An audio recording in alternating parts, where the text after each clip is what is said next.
ప్రార్థన నిర్మలక చేస్తారు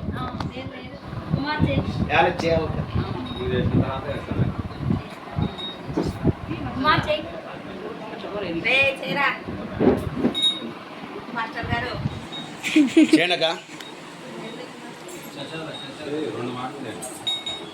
ఫ్రెండ్స్ కోసం చేయండి. మా మధ్యలో ప్రభుదాస్ గారు ప్రార్థన చేస్తారు.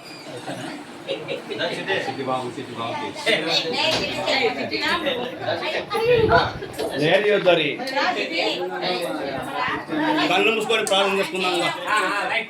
పరిశుద్ధుడా మహోన్నతున్న గొప్ప తండ్రిని నీకు వేలాది వందనాలు స్తుతులు స్తోత్రాలు చెల్లిస్తూ ఆయా మరి నామములు ఆయా నీ కుమార్తె మరి నేను తండ్రి పునఃస్థితి బట్టి జరుగుతుండగా అయ్యే కార్యక్రమం అంతా జరిపించినందుకు నీకు స్తోత్రాలు చెల్లిస్తూ మరి గృహంలోకి మీరు సంచరించినందుకు ఆయా వాక్య పాటలందు ప్రార్థనలు వాక్యం ద్వారా ఆయా మరి నిలబెట్టినందుకు నీకు స్తోత్రాలు చెల్లిస్తూ అలాగే నేను తండ్రి నీ నామములో నీ లేఖనం ప్రకారం